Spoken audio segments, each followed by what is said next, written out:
امام الانبیاء صلی اللہ علیہ وآلہ وسلم کی خدمت عالیہ میں جب سیدہ مخدومہ کائنات بی بی فاطمہ الزہرا رضی اللہ تعالی عنہا تشریف لاتی تو آقا نعمت صلی اللہ علیہ وآلہ وسلم اپنی بیٹی کے استقبال کے لیے کھڑے ہو جایا کرتے تھے۔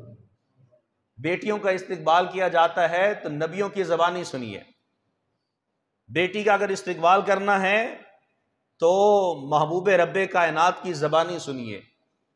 حضور کی سب سے چہیتی بیٹی، سب سے لاڈلی بیٹی حضرت سیدہ مخدومہ کائنات رضی اللہ تعالی عنہ جب حضور کی خدمت میں آتی، ایک باپ جو نبیوں کا امام ہے، جس کے قلب اطہر پہ رب کائنات نے پورا قرآن نازل فرمایا، جس نبی نے مسجد اقصی میں نبیوں کو نماز پڑھائی، اور جس محبوب نبی کو رب کائنات نے اپنے پاس بلا کر اپنا دیدار عطا فرمایا، وہ کل کائنات کا سردار، وہ لجپال نبی اپنی بیٹی کے استقبال کے لیے کھڑے ہو رہے ہیں۔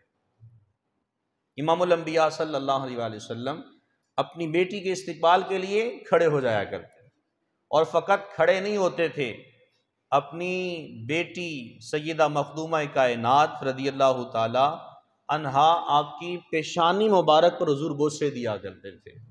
بیٹی کا استقبال ہے، انسان، تکریم انسانیت ہے، محسن انسانیت پیغام سنا رہے ہیں کہ بیٹی بھی ہے، انسان بھی ہے، اور عام بیٹی نہیں ہے بلکہ جنتی عورتوں کی بھی سردار ہے۔ یہ کوئی عام بیٹی نہیں ہے، عام خاتون نہیں ہے، عام انسان نہیں ہے، بلکہ اس کے جو بیٹے ہیں الحسن والحسین سیدہ شباب اہل جنہ، وہ کوئی عام بیٹے نہیں ہیں، عام بیٹوں کی یہ ماں نہیں ہے، بلکہ یہ ان بچوں کی ماں ہے۔ حسن اور حسین وہ ایسی شخصیات ہیں جو جنتی نوجوانوں کے بھی سردار ہیں۔ اس بیٹی کے استقبال کے لیے امام الانبیاء کھڑے ہو رہے، کھڑے ہوئے بوسہ لیتے، اپنی جگہ پہ بٹھاتے، خوش آمدید کہتے۔ اور اب آگے سنیے، سیدہ ام المؤمنین حضرت عائشہ صدیقہ فرماتی ہیں، یہ تو معاملہ یہ تھا کہ جب سیدہ مخدومہ کائنات حضور کی بارگاہ میں آتی تھی، جب نبیوں کا امام وہ سیدہ مخدومہ کائنات کی بارگاہ میں جاتے، جب باپ بیٹی کے پاس جاتا تو بیٹی اپنے باپ کے استقبال کے لیے کھڑی ہو جایا کرتی تھی۔ یہ تکریم انسانیت ہے۔ پھر یہاں معاملہ یہ تھا کہ حضور علیہ السلام اپنی بیٹی کے پیشانی پہ بوسے دیتے تھے، یہاں معاملہ یہ ہے کہ سیدہ مخدومہ کائنات رضی اللہ تعالی عنہا اپنے باپ کے استقبال کے لیے کھڑے ہوتی اور پھر حضور علیہ السلام کے دست مبارک کے بوسے لیا کرتی۔ سیدہ مخدومہ کائنات اپنے باپ کو ویلکم کہتی، خوش آمدید کہتی، اپنے جگہ پہ بٹھا دیتی۔ یہ ایک سبق ہے تکریم انسانیت کا، سب سے پہلے تکریم انسانیت ہے۔ پھر دوسری بات آ جاتی ہے باپ اور بیٹی کا پیار ہے۔ بیٹی کو کہا کہ تم سنت فاطمہ کو پورا کرتے ہوئے اپنے باپ کی تعظیم کرو، اور باپ کو کہا سنت مصطفیٰ پوری کرتے ہوئے امام الانبیاء کی سنت کو ادا کرو۔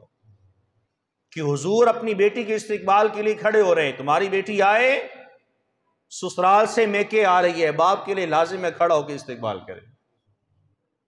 بیٹی کو کہا تمہارا باپ گھر سے باہر تھا صبح سے، اب گھر لوٹ رہا ہے تو اس کے استقبال کے لیے کھڑی ہو جاؤ۔ یہ تکریم انسانیت ہے۔ انسان کے ساتھ جو محبت کرنے کا ہمیں ملکہ سکھایا ہے تو امام الانبیاء صلی اللہ علیہ وآلہ وسلم نے سکھایا ہے کہ انسان کے ساتھ عزت کیسے کی جاتی ہے، اس کو عزت کیسے دی جاتی ہے۔ یہ خاندان نبوت کی بہت عمدہ مثال ہے ہمارے سامنے۔ حضور نبی رحمت نور مجسم صلی اللہ علیہ وآلہ وسلم نے انسانیت سے پیار کیا۔ تمام عقائد، تمام نظریات، تمام مذاہب، تمام اختلافات کو بالائے طاق رکھتے ہوئے انسان کے ساتھ پیار کرنے کا حکم دیا ہے تو نبیوں کے امام نے دیا ہے۔ حضور